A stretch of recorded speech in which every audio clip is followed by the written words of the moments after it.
Hey everyone, today I want to talk about Dodge Viper usability. Now when you think about Dodge Vipers, typically you think about the performance capabilities of the car, the acceleration and the handling. Usability and practicality is really not something that most people think about when cars like this come to mind. But the cars have become pretty affordable now. They've made enough of them where the prices have come down, where most people that are in the market for a performance car can afford something like this. These things are not nearly as expensive as a lot of exotic cars are, Ferraris, Lamborghinis, Porsches, but they are a little bit more than something like a Mustang or a Camaro would be. But they are still within the realm of a fairly affordable high-performance car. So more people are buying these things and are wanting to use them on a more, not a daily basis, because this car is very difficult to live with on a daily basis, although there are some owners that do drive these things daily. There are a bunch of owners that have over 100,000 miles on these things, but there are a lot of compromises to that. You really need to live in the climate where you can do that. Usually live by yourself or maybe one other person. You're not too concerned with fuel economy and you don't need a lot of cargo capacity. But more owners are starting to use them on a semi-regular basis. They're using them as a nice day car, an around town car, a weekend car.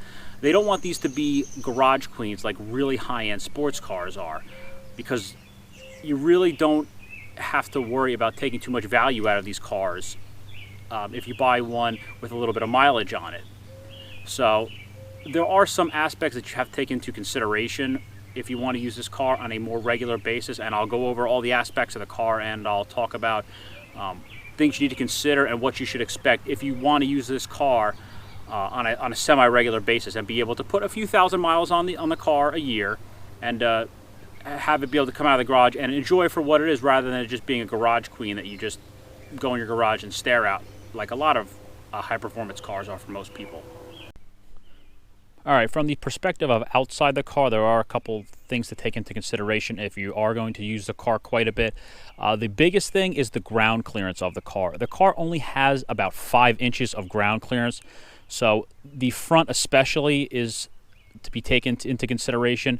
The chin does sit out a little bit far on this car.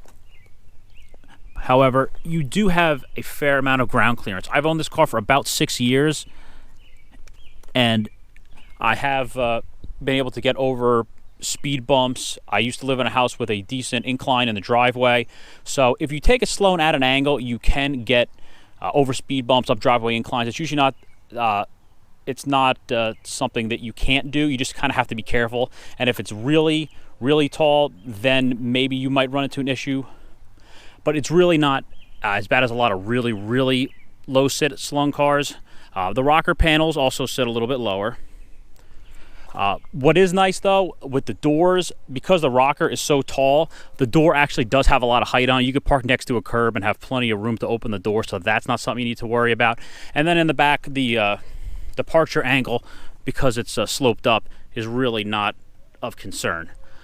One thing to also take into consideration when you're driving this thing is the way you're positioned in the driver's seat. You sit about 2/3 of the way behind the car. So judging the nose of the car can be a little bit difficult just because you sit so far behind. You kind of have to lift yourself out of the seat to tell, and you need to park the car back a little bit further than you would expect to when you pull into parking spaces, especially ones that have those concrete stoppers or curbs in the front. So that's the one thing you definitely need to take into consideration. I'll show the perspective when I'm inside the car of what the hood looks like. Also, brakes and tires. Now the brakes on this car, on these second gen cars, they're not expensive. They're actually surprisingly cheap. They're about what you pay for any other normal car for brakes, so they're not too bad. And they're basically the same process to change them as you would on pretty much most cars, so that's really not an issue if you go through a set of brakes. What is a little bit of an issue are the tires. The tires on this car, the backs are a little bit harder to find. There are about 3 or 4 options available. The fronts are 275, 35, 18 on the 99 to 02 cars. That's not an oddball size. They make a lot of those, but the backs, like I said, there's only about 3 or 4 options available, and I always recommend getting matching tires front and rear. The backs are 335, 30, 18. But the tires, you can get them. There are different tires available from different manufacturers, but you are a little bit limited. So that's one thing to take into consideration. Also, if you have to put tires on this thing, expect to pay about $1,500 for a set of 4 tires. Obviously, the back's a little bit more. The back's going to be $400 to $500 each. The fronts are probably $300 to $400 each. But putting tires on this car can get a little bit expensive, especially if you're replacing backs more than fronts. Another thing to take into consideration is the fuel economy. If you're driving the car a few thousand miles a year, it's nothing that concerning. The car was rated for 11 city, 21 highway. They revamped those numbers a few years ago. The new standard's rated for 10 city, 19 highway. I get 13 in this car driving it around town, which is what the combined is rated for this car now. So it's basically what you would expect to get in something like a large SUV or a large pickup truck. So the fuel economy is not as terrible as some people make it out to be. But that's also something to take into consideration if you are driving the car on a more regular basis. All right, underhood considerations for more of a daily or common usage of the car. This is another place where it's not nearly as expensive or hard to get things as a lot of people make it out to be.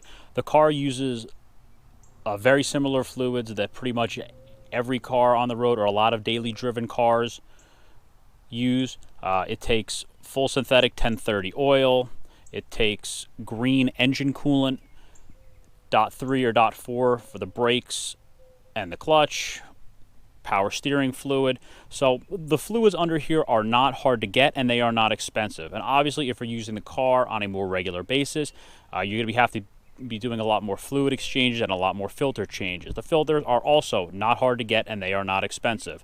Pretty much every auto parts place will have these kind of things, and if they don't, they'll be able to easily get them. So I have gotten the oil here from Walmart, so doing oil change is not hard. I did my oil change video.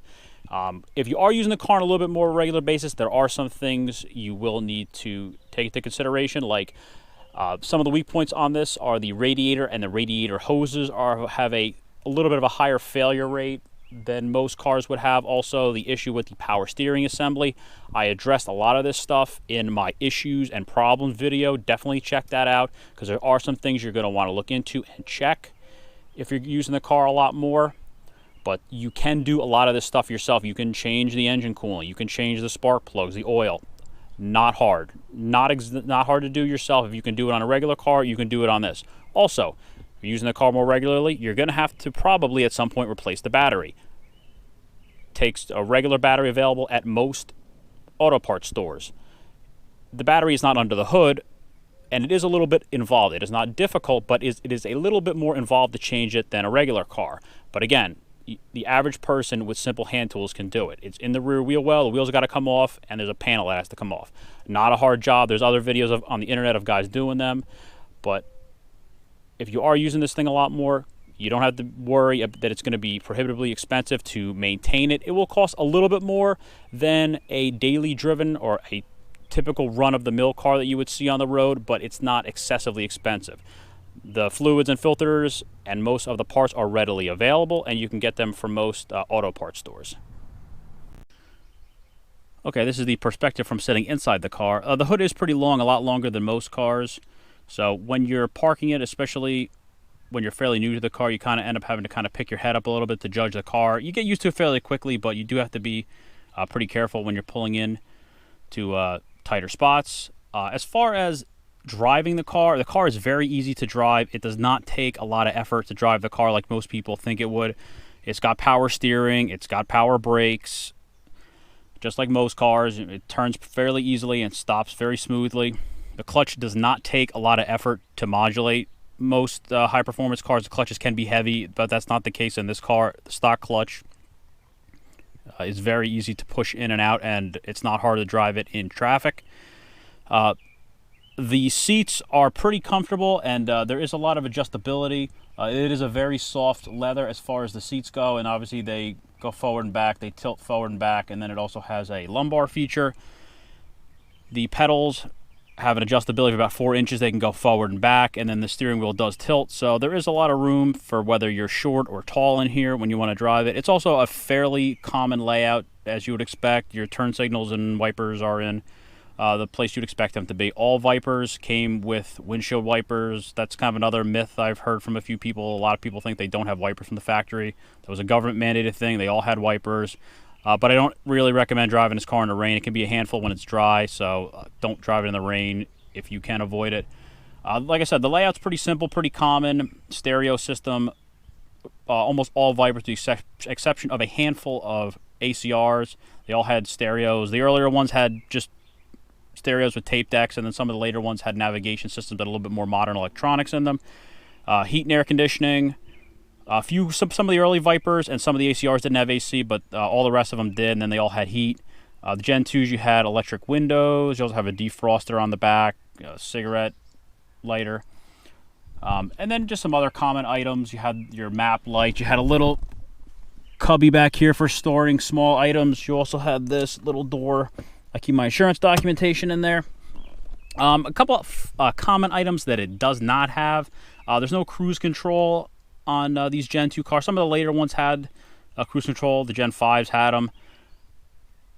It also didn't have cup holders.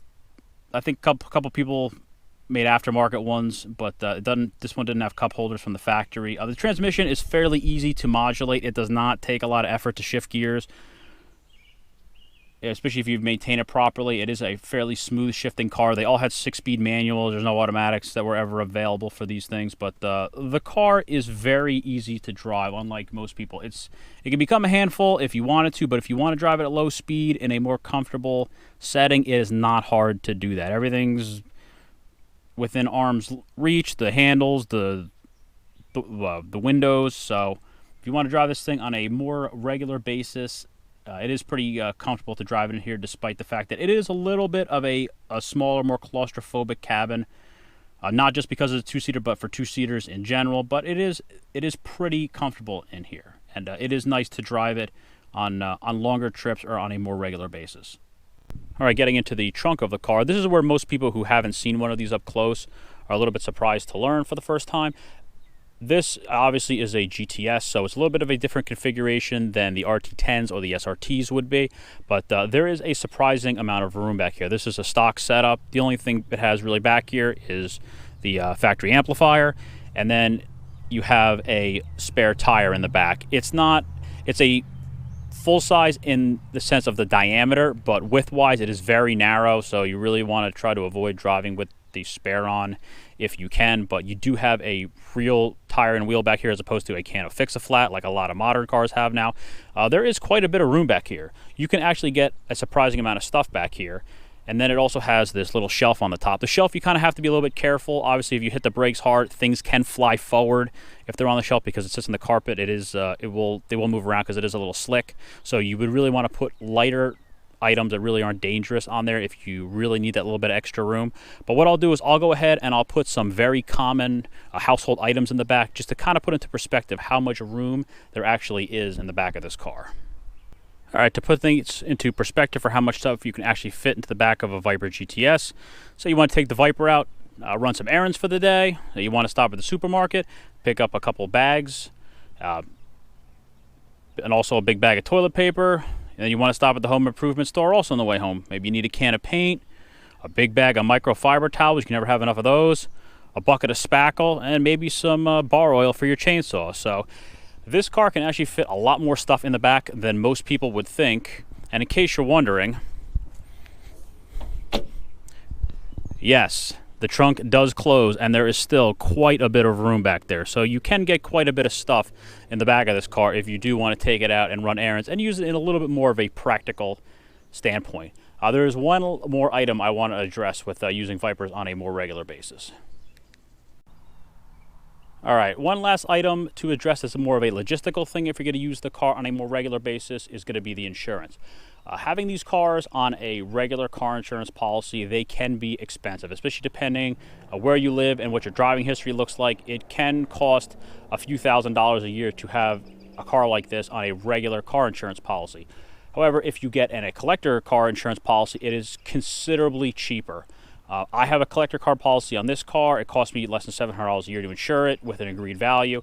Most collector car policies do have some stipulations in them, things like how it's stored, how old your daily driver is, and how many miles a year you're allowed to do. I'm allowed on the lowest tier program available, because I don't drive the car very much, I'm allowed up to 5,000 miles a year on this car. Now that's quite a bit more than I ever have done, or likely what I will ever do. So you can get these cars at a very reasonable insurance rate and still be able to drive them and not have them become complete garage queens. So that is can be a very expensive thing to take into consideration, insurance, especially on a car like this. But again, once you get past all the rumors and the myths, it's really not that expensive to use this car on a more regular basis if you want to go that route, if you want to be able to drive these things a lot and not have them become garage queens like a lot of very high-end cars are. So I hope you enjoyed the video. Thanks for watching.